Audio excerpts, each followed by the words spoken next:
don't love my children. I'm actually very loving. I probably hug them a little too much, judging by how often they try to squirm away. But I called it mean initially because it just runs counter to what I'd seen around me before I had kids. I knew I was going to be strict.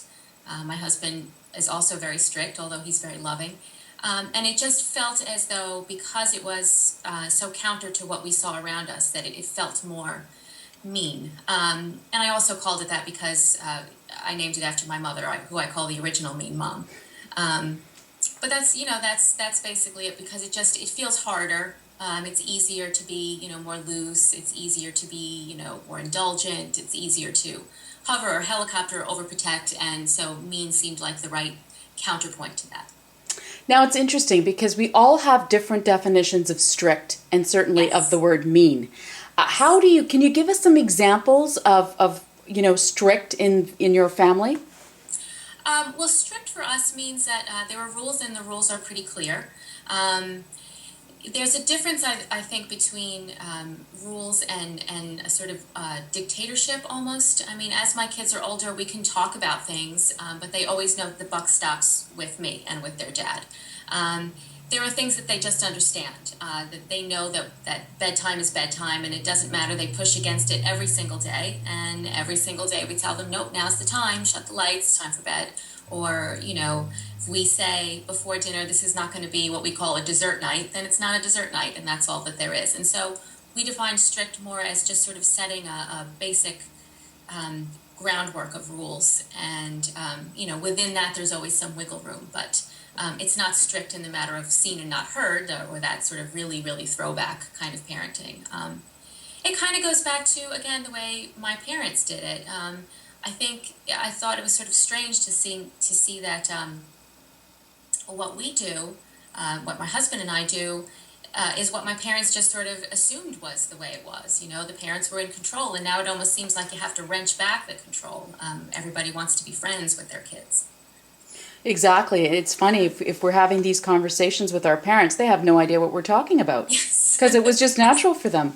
Yes. Yes. What made you decide? Because I mean, I think one of the hardest things for a lot of parents, myself included, is what I like to call the follow through. So, you've set the parameters, you're trying to maintain the rules, and kids know how to sort of get around them. I don't want to use the word manipulate, but it does describe what they can do quite accurately. And then sometimes as parents, we feel like we're being too harsh and we don't follow through on what we say we're going to do when it comes to, let's Yes. say, punishment or whatever. Yes. How Yes. do you, or what do you suggest to parents who really sort of falter around that? You have to look at the what the end result might be. A lot of parents say, "I tried to be consistent, and it doesn't work." But when you look back, they probably weren't actually consistent every single time. I mean, I think if you make outrageous, suggestions of what you're going to do, like we're never going to this place ever again if you don't behave, and that's probably not true. But if you say something like, "Look, we're going to go shopping, and I'm not going to buy." You can ask me for a treat, but it's not going to happen this time. It's just not going to happen. And you set that beforehand. And then all you have to do at that point is just keep saying no. I mean, they will push and push and push, but if you keep saying no, you'll find that they don't push as hard after a while because they kind of know. So I think if you want to look for some advice for parents, it's think about what the end game is. Don't worry about the immediate tantrum that might happen, because it's never as bad as you think it's going to be. And instead think about what's down the line. That the next time you go, if they'll be less inclined to push those buttons and manipulate, as you say. Now, when we all try to get through every day as parents, that's one thing. But few of us are brave enough to put this all in a book. What made you decide to write a book about it? Well, I've never been accused of not having a lot to say. So what happened is I started writing about it in a blog in probably 2009. And I found that there was a lot to say, and a lot of stories in the news that I could comment on, and things that I observed around me that I wanted to talk about. And it got some pretty decent feedback. As you said, I think once people read it, or read something that sort of catches their eye, they're like, oh my gosh, I'm not the only person who thinks this. And I started thinking, there's probably a lot of us out there. I think what we see out in the culture might feel like that's everybody, but it's probably not. And a lot of people are struggling with the same things and are looking for the same kind of answers. So, I had some interest from some agents, and I thought, well, I'm a writer. This is what I do. And like I said, I have a lot of opinions and a lot of things I want to say. And it just struck me as something that I felt very strongly about. So, and I thought if someone's going to pay me to put this in a book, then I'm going to do it. So what are people who may not have read about you or read the book yet, which comes out at the beginning of April? What can they expect from this book? I'm not didactic. I'm not trying to tell people what to do or how to do it. I'm trying to make suggestions. I'm trying to do it in a sort of like friendly way, a girlfriendy kind of way. I try to break things down. I try to be funny. I just try to say, like, look, let's all just take a look at what we're doing here. Let's just think about this for a second and not go too crazy. And I had a hard time when my kids were little, my kids were babies. I had a tough time with bonding. You might have a tough time with bonding too, and that doesn't make you a bad mom. And if you want to talk about that and not fall prey to this idea that mothers are supposed to be saintly and perfect, well then that's great. We should talk about these things. So I'm friendly, and I've heard tell that I'm funny. So again, it's just a sort of set of principles. I have 10 what I call mean mom manifestos that sort of define the structure of the book. And I just kind of take it through that with the idea that we're trying to look at the end game about raising some good kids. I think that's a really powerful point that you make about looking at the end game, because, Yes. when you're in the moment, and oftentimes it's very emotional, and if you only look at it from an emotional viewpoint, you will probably give in, right? Yes. Yes. In fact, I had a memory of before I had kids, or when my kids were babies, perhaps. Those situations where you're with kids and, they may be at your house or at a party, and when they leave, you're like, oh my God, I don't want those kids to come to my house again. And I remember looking at my children and thinking, I want to have the kids where when they leave, people go, God, what nice kids, I want to have them over again. And that kind of translates to when they're older. They're good functioning members of society. They can do things. They can stand on their own 2 feet. They're polite. They're not self-centered. So those are sort of my guiding principles. And as you say, it's hard to keep your eye on that when you're in the trenches, so to speak. So But you have to realize that you won't always be in the trenches. That's the thing. Yeah, exactly. What has been the early feedback that you've received on the book? Well, hopefully the people who hate it aren't giving me feedback yet. I'm just being self-deprecating there. No, I've actually gotten some really good feedback. Somebody told me, actually told my husband, he told a colleague of his that has 4-year-old twins that she should check out the blog and order the book. And she went ahead and ordered, and she said, oh my God, I stayed up till 2 o'clock in the morning reading the blog.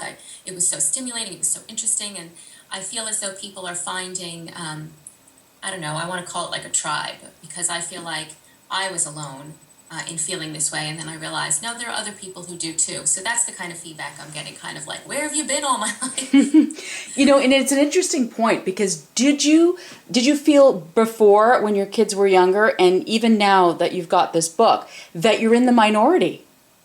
I do sometimes. I do. And sometimes I'm not sure if it's just, the area that I live in, or just the kind of people that I know. I mean, I have a lot of friends, and I'm out there in the community, and people agree with a lot of things that I say. But when they were littler, I did sort of feel as though I was kind of swimming upstream a little bit. Maybe I would say some things and people would look at me a little odd, like, standing at the bus stop, for instance, with my kindergartner and saying, gosh, I hope I'm not going to be like those parents who are up here when their kids are in middle school. That seems a little crazy to me. And people would look at me like, well, why wouldn't you want to? It's not safe, or, whatever. So there are times I have felt that way, but then I know that there are people who feel the same way that I do.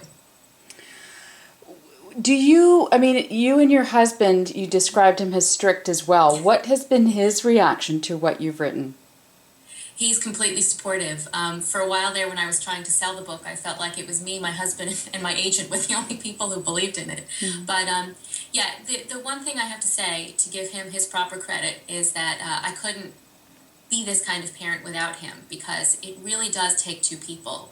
If you have, for instance, talking as we did before about consistency, you can be consistent with things, and then your spouse can just break it down in with one word, like, what the heck, let him have the ice cream, and then that's it. Everything you've been working for is kind of pulled apart. So, yeah, he's very supportive of me, of course, and of the book, and he agrees with the ideas of it 100%. Without giving too much away, what are some of the top, quick tips or hints that you can share with parents who really struggle with this? And there are many of them, because we live in a very, unique time where parenting is concerned, and there are so many diverging viewpoints and opinions, and it's all out there, right? Yeah, yeah. A couple of, like I said, there are 10 chapters and there are 10 Mean Mom manifestos. A couple of my favorites. My top favorite is probably Say No. I think a lot of people are afraid of no, and they shouldn't be, because saying yes is great, and you could say yes 100 times, but then you end up raising a kid who feels as though yes should always be the answer, and not just from you, but from teachers and bosses and everybody else. So don't be afraid of no. That's one of my favorites. Another is to hang on to yourself. I think a lot of people feel as though in order to be a good mom, you have to kind of lose yourself in being a mom. And that leads to feeling guilty, whether you're guilty that you're staying home or guilty that you're working, guilty that you're not feeling what you're supposed to be feeling. And I think if you hang on to the person that you are, whatever that happens to be, don't stop getting your hair done if that makes you feel good. Don't stop seeing your friends. Don't stop working if that's what you need to do. Because really, your kids need to learn to see an example of somebody who has, a self-image and self-respect, because that's how they get it for themselves. So that's actually one of my early ones. And the Saying No, again, is one of my favorites. And then the final one, actually, again, not to give away the end of the book, but to prepare your child for the world, instead of, I think it's sort of flipped on its head, where in the last couple of generations, where parents are trying to prepare the world for their child, always running one step ahead of them, smoothing things out, fixing things, making every hurt better. And instead, I think you should work on world-proofing your child so that he's ready to take on the world. That is extremely sage advice, and I it really is. I hope that's what I'm actually doing, Yeah. But yeah. What do you hope people take away from it? I hope that they just feel a little bit freer about what they're doing, to not be afraid that their kids are going to be uncomfortable now and then, because that's part of life. To just feel like if they want to do something that doesn't feel like all the other parents are going to approve of it, that's okay.